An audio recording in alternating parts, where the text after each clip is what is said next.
정치권 이슈와 정책 분석을 통해 여론의 심장을 저격하고 민심의 흐름을 날카롭게 꿰뚫어봅니다. 여심 저격. 최수지 국민의힘 서울시 의원, 양소영 더불어민주당 전국대학생위원장 나오셨습니다. 두 분 반갑습니다. 안녕하세요. 네, 안녕하세요. 자, 앞서 그 정치노트 코너 보셨잖아요. 이 코너를 통해서 여야가 4월 총선 공약으로 발표한 저출생 대책의 핵심 내용을 살펴봤습니다. 자, 우리나라 합계 출산율, 이 합계 출산율이 그 여성 한 명이 평생 낳을 것으로 예상되는 그 평균 출생아 수인데요. 0.7명대로 떨어진 만큼 이 근본적인 대책이 필요한 시점입니다. 자, 국민의힘은 육아휴직 활성화에 그리고 민주당은 금전적인 지원에 초점을 맞췄는데 저출생 문제를 극복하기 위한 실효성 있는 해법이 될 수 있을지 자, 오늘 여심저격 정책 토론을 통해서 짚어보도록 하겠습니다. 자, 먼저 여야 각자 공약 소개를 좀 듣고 싶습니다. 자, 먼저 최 의원. 자, 우선 저출생 대책을 실행하기 위한 전담 부서를 신설하고 또 부모가 육아휴직을 신청했을 때 또 자동 휴직을 해주는 것을 제외하고는 이 당의 공약 방향이 다르잖아요. 자, 먼저 국민의힘은 남성 출산 휴가를 의무화하고 육아휴직 급여를 인상하는 등 주로 일과 가정의 양립 지원에 초점을 맞췄다라는 그런 생각이 드는데 이번 공약 중에 가장 좀 반응이 좋았거나 현실적으로 좀 와닿는 대책이 있었습니까? 솔직하게 좀 들어보고 싶어요. 네. 네, 저는 있었습니다, 사실. 이게 만약에 뭐 현실성은 지금 좀 떨어진다 이런 비판들이 상당히 많긴 하지만 이게 정말 저출생 대책으로서의 역할을 하게 된다면은 저는 제가 이번 연도에 용띠 아기를 낳을 수도 있겠다. 잠깐만요. 지금 올해 용띠해잖아요. 네, 그러니까 지금 1, 2월 안에 해서 하셔야 되는 거 아니에요? 이런 노력을 네. 할 수도 있겠다라는 정도로 저는 좀 이걸 긍정적으로 평가를 하고 싶었다는 생각이 들었고요. 그러니까 올해 용띠 아기를 이렇게 낳기 위해서 이렇게 좀 준비를 하고 싶을 정도로 이게 괜찮다. 네. 대책이 상당히 좋다라는 그런 말씀이시군요. 네네. 네. 이게 말씀 주셨다시피 한동훈 위원장이 1호 총선 공약으로 낸 거고요. 또 일과 가정의 양립을 좀 지원하고자 이렇게 골자로 좀 대책을 준비한 겁니다. 자세한 내용을 살펴보면은 뭐 인구부를 이번에 신설을 한다든지 저출생 대응 특별회계를 같이 만들어서 좀 정말 일과 가정이 양립할 수 있는 이런 분위기를 만들 수 있겠다는 걸 좀 생각을 해볼 수 있었던 대책인 것 같고요. 이 중에서도 좀 반응이 좋고 개인적으로 기대가 되는 부분은 어떤 겁니까? 유직급여를 60만 원가량 인상을 하는 게 저는 상당히 좀 와닿았습니다. 네. 실제로 저는 지금 제가 생물학적으로 청년이기도 하니까요. 그렇죠. 주변에서 막 결혼을 하신 분들이나 또 임신을 하고 있는 친구도 몇 있거든요. 그래서 이런 친구들의 고통을 들어보면 좀 실질적으로 아기를 낳기 위해서 필요한 휴가가 생각보다 많다 이런 이야기들을 합니다. 그래서 휴가 일수가 지금 좀 한정적이기 때문에 출산 전후로 출산 휴가를 쓰고요. 또 조리도 해야 되고 그런 말이 있잖아요. 100일의 기적이라는 말이 있는데 네. 아기가 태어나고 나서 100일간에는 수유나 수면이 조금 패턴이 잡혀져 있지 않기 때문에 이 100일간에는 거의 부모가 밤낮으로 이렇게 당번을 정해가지고 아기를 봐야 될 정도로 좀 그 100일간에는 정말 힘들다고 합니다. 그래서 출산 휴가를 쓰고 육아 휴직까지 이제 붙여서 쓰게 되면은 본인이 나중에 아이를 위해서 쓸 수 있는 육아 휴직이 더 짧아지는 거잖아요. 그렇죠. 또 나중에 경력 단절이 생길 수도 있는 부분을 감안해서 고민을 하게 되면은 이런 것들이 상당히 좀 고민이 많은 것으로 저는 전해 듣고 있는데 좀 체력적으로 비용에 대해서도 급여에 대해서도 좀 이게 삼중고로 이어질 수 있기 때문에 이게 육아휴직이나 출산휴가를 쓰는 동안 급여가 오르게 되면은 아마 실질적인 도움이 되지 않을까 좀 이렇게 평가를 하고 있습니다. 오늘 최 의원 눈빛이 좀 다른데 오늘만큼 좀 많이 진심이신 것 같아요.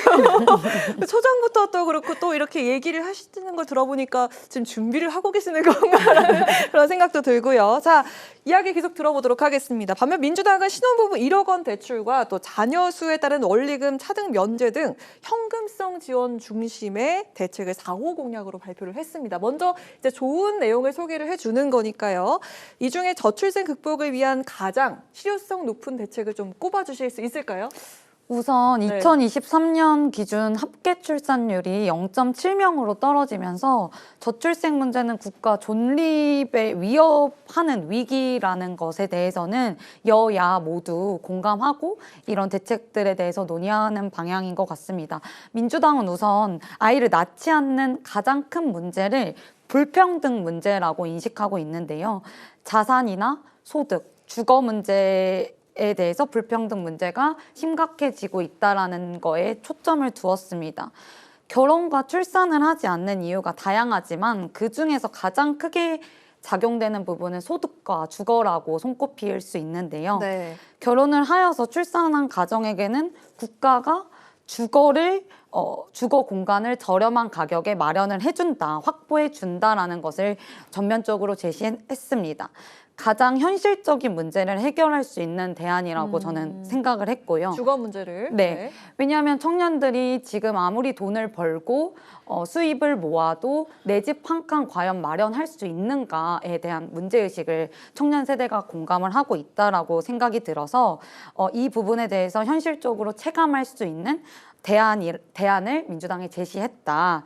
그리고 재정적 장벽을 줄여줄 수 있다라는 차원에서도 체감할 수 있는 대안이었다라는 생각이 들었습니다. 자, 이제 뒤로 남아있는 질문들이 서로 날카롭게 좀 찌르는 질문들인데, 네. 자, 그 전에 앞서서 좀 훈훈한 질문 하나 드리도록 하겠습니다. 두 분께서 상대 당의 저출생 대책 중에서 이것만큼은 좀 마음에 든다라는 거 한 가지씩 좀 꼽아주실 수 있을까요? 먼저 양 위원장.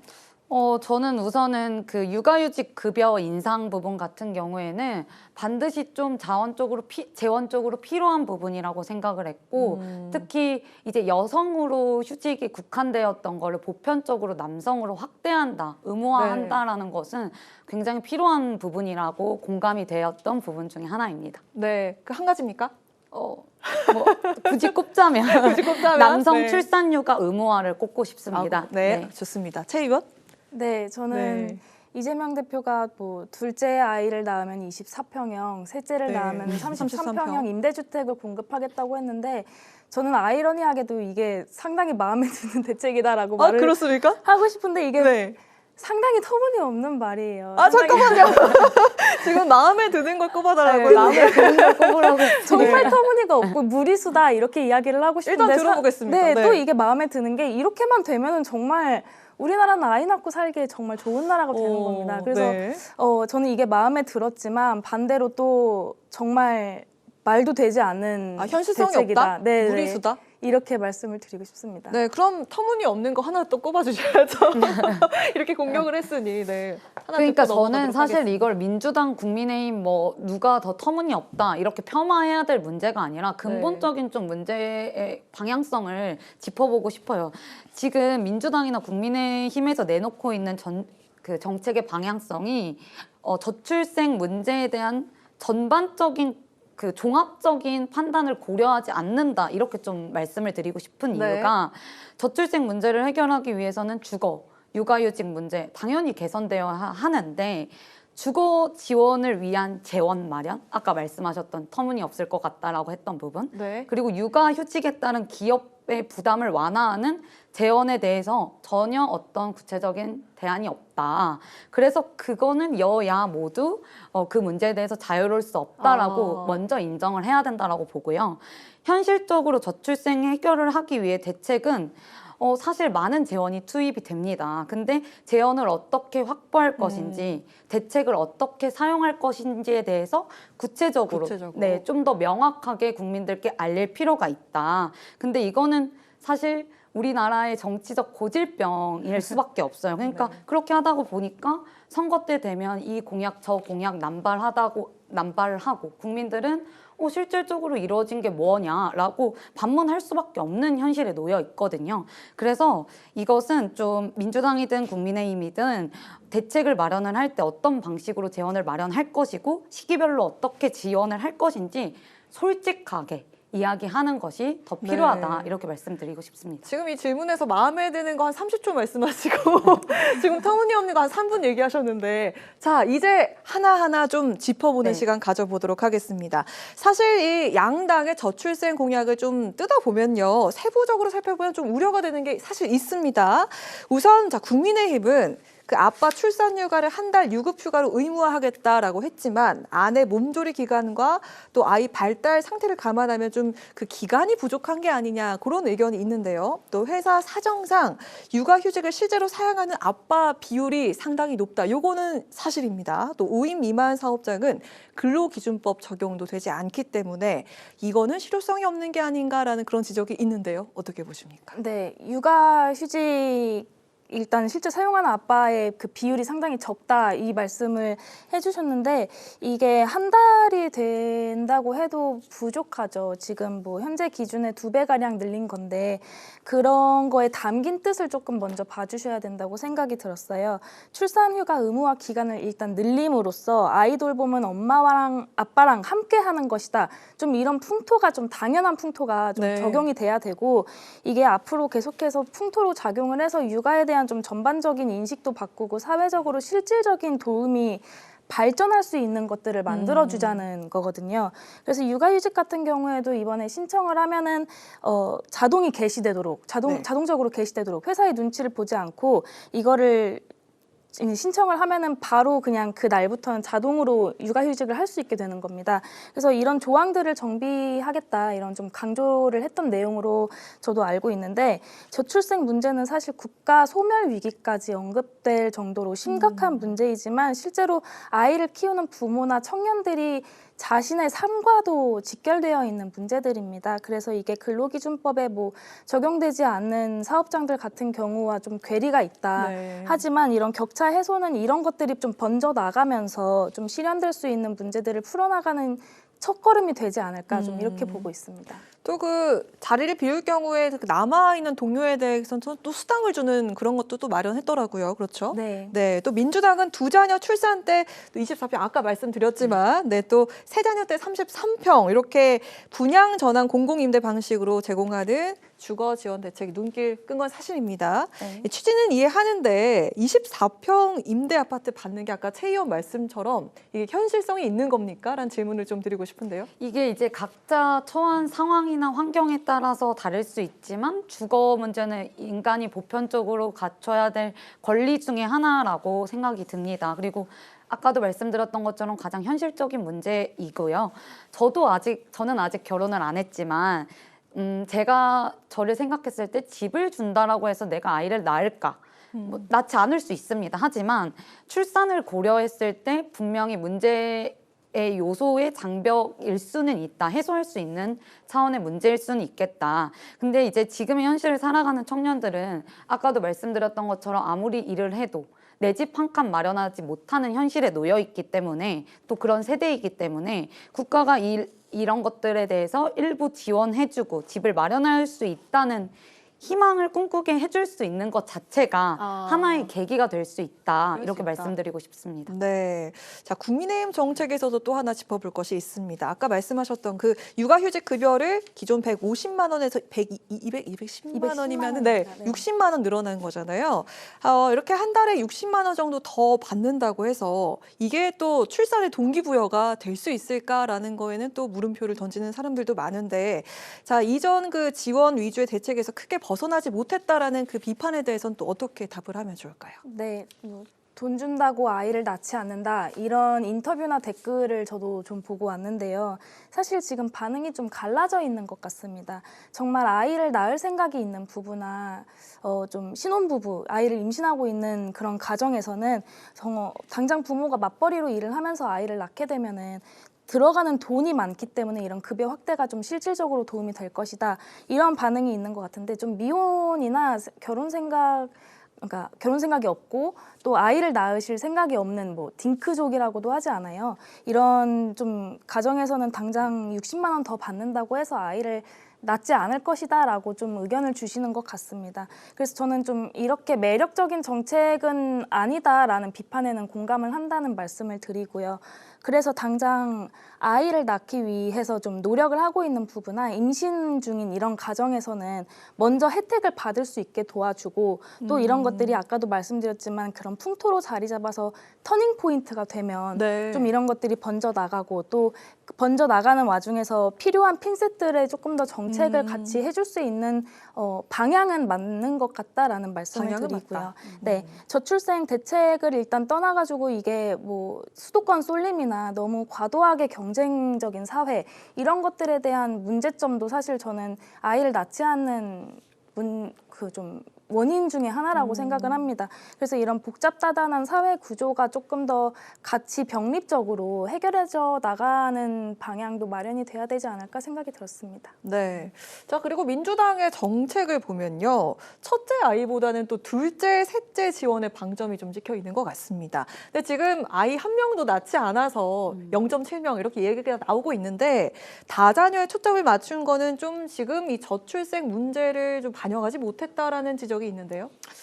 좀 저도 이 질문 받고 딜레마다. 이거는 분명히 현실적으로 조금 앞뒤의 말이 맞지 않을 수 있다. 왜냐하면 체감하는 국민에 따라서 이건 이해가 다 다를 수 있다라고 문제의식을 공감을 했고요. 기본적으로 저출산 문제에 대해서 저는 좀 현실적인 면밀함이 필요하다 이런 말씀을 드리고 싶어요. 이제 제 주변의 친구들, 출산을 한 친구들이 둘째를 가졌는데 네. 회사에서 이런 이야기를 한다고 하더라고요. 어떤 얘기요? 쟤 또 임신했어? 이렇게 임신했어? 예, 또 임신했어. 그러니까 그 친구는 마치 본인이 죄인이 된 듯한 느낌을 네. 받았다라고 하더라고요. 그러니까 결국에는 우리 사회가 저출생 문제를 대하는 방점을 어디에 초점을 두고 있는지에 대해서 좀 면밀히 살펴봐야 하고 이런 다양한 시각에서 현실적인 문제를 해결할 수 있는 정책이 마련돼야 된다고 생각합니다. 네. 양소영 네, 위원장께서 말씀하시죠. 둘째를 임신했을 때 쟤 또 임신했어? 라는 시선이 사회적으로 있다고 이야기를 해주셨는데 네. 사실 저는 첫째를 임신을 해도 쟤 임신했어? 라는 분명히 낙인이 있을 거라고 생각을 그렇습니다. 하거든요. 네. 그래서 저는 뭐 이렇게 임대주택을 얘기를 하시면서 둘째, 셋째, 다자녀 가구들에 조금 더 방점을 둔 이런 대책은 실질적으로 도움이 되지 않고 또 아까도 재원 문제를 계속해서 얘기해 주셨지만 이게 약 28조 원 정도 추계가 됩니다. 그렇습니다. 그래서 이게 소득 자산이나 뭐 이렇게 다 무관하게 1억 대출까지도 지원을 한다고 하는데 이런 것들은 저는 조금 이렇게 총선용 무리수를 두어서 되는 것인가 정도 걱정이 될 정도로요. 사실 비용 대비 편익에 대한 평가나 분석도 전혀 없었고 또 뭐 지금 재건축 같은 경우도 저희가 지난주에 이 자리에서 이야기하지 않았습니까? 근데 국회 본회의에서 재건축이나 재개발 관련된 법안들도 본회의에서 통과를 상당히 좀 불투명하게 보시는 상황에서 어떻게 임대주택은 또 마련을 할 것이며 임대주택에 대한 시선들도 같이 해결해 나가야 되는 문제들도 있는데 그것들을 무조건 신혼부부라고 해서 임대주택에 들어가라라고 이야기를 하는 거는 좀 그르다 이렇게 말씀을 드리고 어느 정도 싶습니다. 이해가 됩니다. 네, 저는 국민의힘에 저렇게 이야기하는 거는 궤변이라고 생각이 궤변이다. 듭니다. 네. 왜냐하면 지금 국민의힘에서 대안을 가져온 게 저희가 지금 28조고 국민의힘이 이제 다음 질문이 3조 원으로 편성되어 있다는 이야기인데 지금 국민의힘의 대안은 고용보험기금이나 기존 조세 수입을 통해 가지고 이 재원을 마련을 하겠다라고 대안을 했는데 저는 우선은 지금 이 재원 가지고는 안 됩니다. 그 장기적인 재원을 마련한 추가적인 재원이 필요한 상황에서 양쪽 다 28조나 3조 그렇죠. 원이나 그런데 지금 기존 조세 이야기를 하는 게 저는 되게 웃겼던 게 지금 그 국민의힘 같은 경우는 중소기업법인세 감소하겠다고 했고요. 국가 미래자원 이야기하는 R&D 사업 축소했습니다. 네. 그럼 도대체 어디서 추가 재원에 대한 방안을 가지고 오냐. 저는 오히려 저처럼 솔직해야 된다고 생각합니다. 이 부분에 대해서 지금 현실적으로 가지는 재원을 가지고 유치할 수 없습니다. 그럼 이건 추가적인 대안에 대해서 어떻게 자원을 마련해 올 것인지에 대해서 현실적으로 국민들께 이야기하자는 건데 이거를 단순히 총선용이다라고 이야기하는 것은 민주당 또한 반성해야 되지만 국민의힘에서 이렇게 이야기하는 것은 궤변이다 이런 말씀을 드리고 싶습니다. 포퓰리즘이다라고 말하는 네, 것도 네. 궤변이다. 네. 네. 그래서 마지막 발언. 우리 한동훈 비례대위원장이 이야기를 한 게 인구부 신설과 그 저출생 특별회계 관련한 이야기도 있었지 않습니까? 그래서 제가 생각하기에는 이 인구부가 신설이 되면은 지금 각종 정부 부처들의 다 이 저출생 관련된 정책들이 산재되어 있습니다. 좀 산발되어 있는데 이것들을 한 군데로 모아서 이 컨트롤 타워가 한 번에 하게 되면은 사실 그런 비판도 많아요. 내가 어디에서 지원을 받아야 되고 어떤 지원이 있는지조차도 모른다. 그럼 그렇게 쓰이지 않는 예산들이 다 그 한 곳에 모여서 이것들을 같이 좀 공유해서 좀 대책을 마련할 수 있는 그렇죠. 그런 재원으로 마련될 수도 있지 않을까 생각이 들었습니다. 네, 좋은 보완책이 나오길 기대해 보도록 하겠습니다. 저희 정치 현안도 좀 짚어볼까 하는데요. 어제 그 전북 특별자치도 출범식에서 강성희 진보당 의원이 대통령실 경호원들에게 끌려 나간 것을 보고 이 정치권 후폭풍이 이어지고 있습니다. 야당은 대통령의 사과와 또 경호처 문책을 요구했고요. 여당은 적반 하장 주장을 멈추고 강 의원부터 공식 사과하라 이렇게 맞섰습니다. 지금 그 양측의 의견이 정말 팽팽합니다. 어떤 해결책이 나오면 좋을까요? 누구부터 얘기를 할까요? 제가 네. 먼저 말씀드릴까요? 근데 저는 경호처에서 이 프로토콜을 따른 대응이 잘한 것이다라고 생각이 들었습니다. 네. 당장 2주 전에 무슨 일이 있었습니까? 이재명 대표가 그런 공식적인 자리에서 좀 피습을 당해서 큰일 날 뻔했습니다. 이재명 대표는 제1야당의 대표고요. 좀 이런 일이 있고 나서 대통령이 공개적인 행사에 나타날 때마다 조금 더 수위 높은 경호가 당연하게 이루어졌을 것이고 또 큰 소리가 나와서 모두가 놀라는 상황에서 이게 위해 행위로 판단한 것은 상당히 경호처가 빠른 대응을 한 것이죠. 그리고 이런 전북 특별자치도 출범식 같은 자리는 네. 사실 대통령이 축하를 하러 간 자리가 맞고 또 대통령이 있는 자리에서 국회의원으로서 강성희 의원도 참석을 한 게 아닙니까? 좀 거기에서 이렇게 돌출적인 행동은 조금 무례했다라고 평가를 하고 싶고요. 저는 강성희 의원이 이 이재명 대표에게 큰일이 날 뻔했던, 그러니까 이미 다치셨으니까 큰일이 난 게 맞죠. 좀 이런 일과 같은 상황을 2주 전에 다 목격하고도 보고도 본인이 그런 장소에서 위해 행동을 한 것에 대해서는 좀 분명하게 사과를 하고 넘어가야 된다라는 생각이 듭니다. 네, 어떻게 보셨습니까? 저도 저 이야기를 하실 네. 것 같아서 네. 강성희 의원님은 국회의원입니다. 일반인이 아닙니다. 그렇지 않습니까? 근데 지금 100번 이해해서 뭐 대통령 경호처 경호상의 위해 행위라고 판단해서 그렇게 과잉 제압이 그렇게 했다라고 해도 이거는 너무 명백하게 과잉 진압이었다. 네. 그 영상을 보고 저는 한 4-5번 다시 돌려봤어요. 이게 지금 대한민국의 현실인가 싶어서. 대통령도 국민이 뽑은 사람이지만 국회의원 역시 개인이 아닙니다. 국민이 선출한 입법기구의 대표입니다. 그런데 지금 국회의원을 개인이라고 생각하면은 안 된다라고 바라보고 있고 영상을 보시면 아시겠지만 지금 저기 영상이 나가고 네, 있네요. 화면에도 보시면 아시겠지만 사지를 들어서 입을 네. 틀고 마지막에는 안경까지 벗기더라고요. 네. 폭력적 제압이었다라는 생각이 들었고요. 국민의 대표의 한 사람으로서 저런 식으로 끌고 나가서 모욕을 준다는 것은 대통령이 공식적으로 사죄해야 된다라고 생각합니다. 네, 지금 영상을 보는데도 좀 쉽지가 않습니다. 네, 마무리하도록 하겠습니다. 자, 지금까지 최수재 국민의힘 서울시 의원, 양소영 더불어민주당 전국대학생위원장과 함께한 여심 저격이었습니다. 두 분 고맙습니다. 네, 오늘 국회 라이브 6 여기까지입니다. 시청해주신 여러분 고맙습니다. 편안한 주말 보내시기 바랍니다.